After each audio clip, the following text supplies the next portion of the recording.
Salut tout le monde, ici Soninho. J'espère que tu vas bien, j'espère que tu as la forme. Et aujourd'hui, troisième vidéo de la série sur mes ligaments croisés, l'opération Bounce. Need to pull up my pants, put my shirt down. I made what they making 3 months for a first now. I can take the back end from the shoe, put some bread on your head, get you motherfucking murk now. Got them worse, man, who like to blow up my phone, leave me alone, get you dead, I'm at work now. Got the streets out of young and that's stoner, the one got your baby daddy popping first now. Comment s'est déroulée l'opération concrètement? Du coup, je suis rentré à l'hôpital un jour avant, je crois que c'était un dimanche, c'était le 11 octobre. Donc une opération était prévue pour le 12 octobre.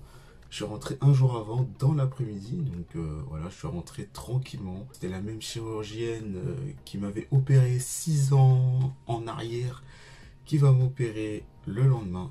Du coup, j'étais administré à l'hôpital, voilà, tranquillement. J'avais un voisin, voilà, un voisin qui était là depuis 1 mois et demi d'ailleurs, mais bref, on s'en fout. Moi, j'avais mes affaires qui étaient tranquilles. Les visites n'étaient pas autorisées. Covid oblige. Après, ce que j'ai fait, donc, ce que les infirmières vous disent de faire, c'est de vous couper toutes les poils de la partie qui va être opérée de la jambe. Hein. De l'occurrence, la jambe gauche, je devais me la raser à la tondeuse, plus le pubis. Hein. Donc, tout au moins rasé pour qu'il n'y ait pas de conneries au niveau de l'opération, pour que la chirurgienne soit à l'aise pour opérer. Si jamais vous devez faire une opération des ligaments croisés, eh bien vous devez faire une douche à la bétadine. Donc la bétadine, c'est une sorte de produit pour éviter tout ce qui est infection, donc, lors de l'opération. Donc vous prenez la douche à la bétadine, vous en mettez comme le gel douche tout simplement. Une fois que c'est fait, on vous donne une sorte de robe, hein, une sorte de robe de chambre. Vous avez rien en dessous, vous avez rien en dessous, ouais, pour l'opération, pour vous préparer. Donc voilà, la veille, tu manges, tu dors tranquillement. Le matin, tu te lèves, tu manges tranquillement. Et ensuite, vient le moment de l'opération, c'était l'après-midi. Donc là, on m'a fait descendre pour aller faire l'opération. Donc au départ, vous avez une discussion avec l'anesthésiste. Il vous rappelle un petit peu si vous avez des allergies, des antécédents médicaux. Donc là, comme j'avais pas trop d'antécédents médicaux, ça allait. Ensuite, un gros appareil, il vous parle. Ensuite, il vous met un masque pour mettre le produit qui vous endort. Vous vous endormez et après, vous réveillez 2 heures après. Et l'opération est faite. Donc voilà.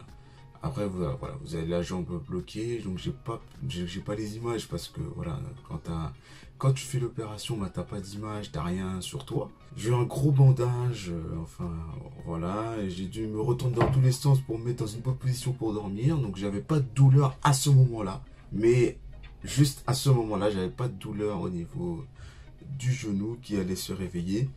On m'avait prescrit des antidouleurs une fois que l'opération s'était finie. Donc voilà. La chirurgienne est venue me voir.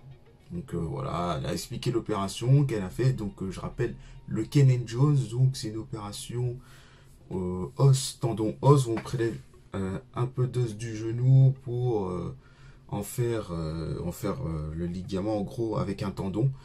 Donc c'est avec ça que le tendon se maintient et se régénère. Donc on remplace le ligament croisé pété. Du coup, elle m'avait dit que l'opération s'était bien passée, qu'il n'y avait pas de problème, etc., etc.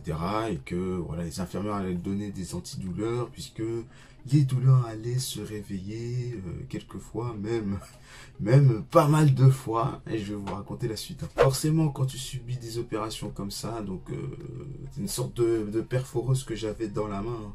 Une sorte de perforeuse avec de l'eau. Voilà. Je pouvais pas me lever. Forcément, tu peux pas te lever pour aller pisser, même en béquille, hein, pour l'instant. Tu as une sorte de pistolet pour pisser, donc t'as pas le choix. Et au niveau de la jambe, ben, elle est là, il faut pas trop bouger parce que sinon forcément ça fait mal. La première nuit, j'ai dormi, j'ai mangé, forcément t'as moins faim. Quand tu subis des opérations comme ça, t'as moins faim à cause des médicaments, des antigastriques, des antidouleurs. Première nuit, j'ai eu certes des douleurs, mais pas trop, ça allait. Par contre, la deuxième nuit, juste avant de sortir de l'hôpital, ça faisait mal. J'arrivais pas à dormir. Laissez tomber, malgré les antidouleurs, j'arrivais pas à dormir. c'est une catastrophe, ça dépend de la sensibilité de chacun, mais préparez-vous la nuit à avoir des grosses douleurs quand vous faites ce genre d'opération, post-opération. Donc voilà, faites attention. Et je devais justement avoir un appareil juste avant cette nuit-là pour bouger la jambe, la faire plier à 60 degrés tout doucement. Je devais la garder toute la nuit pour bien mobiliser la jambe, pour éviter qu'elle soit trop raide par rapport à la rééducation après. Mais j'ai pas pu la faire tellement ça me faisait mal. Hein. Donc je vais vous mettre une image de l'opération, enfin pas de l'opération, mais de cette machine-là avec laquelle je bougeais, je pliais la jambe pour pouvoir la mobiliser.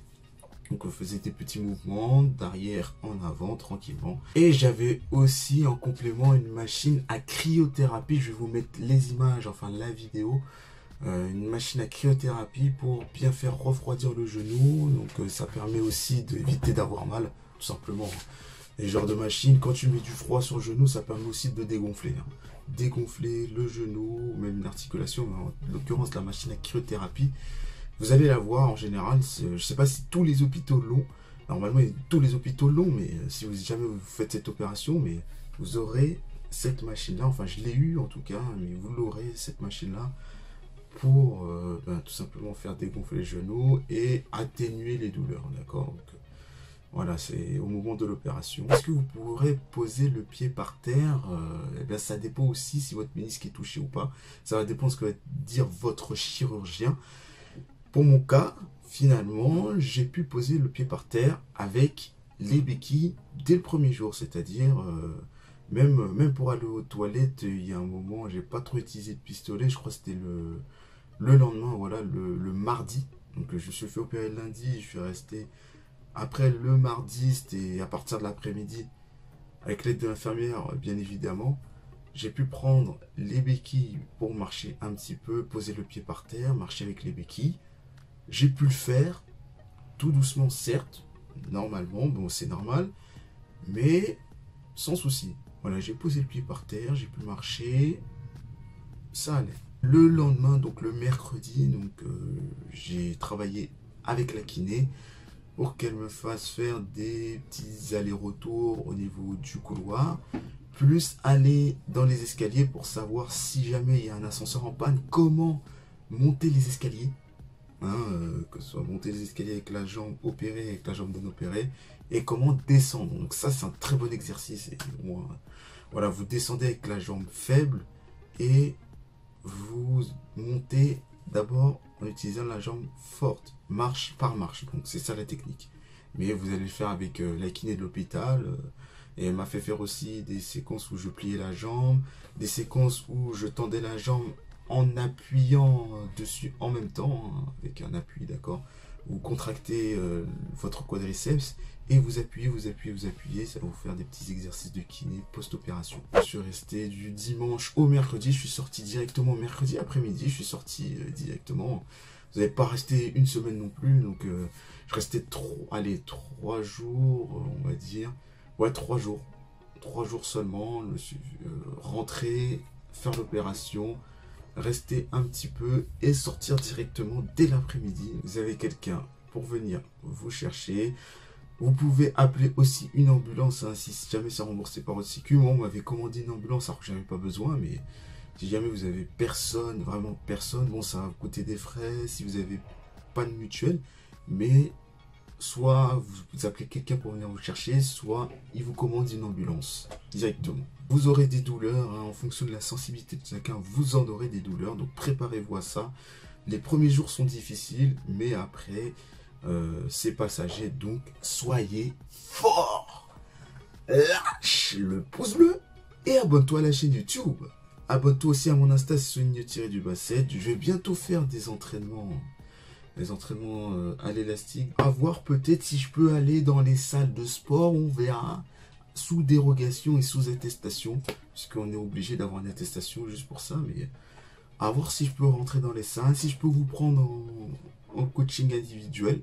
Parce que certes, je peux marcher.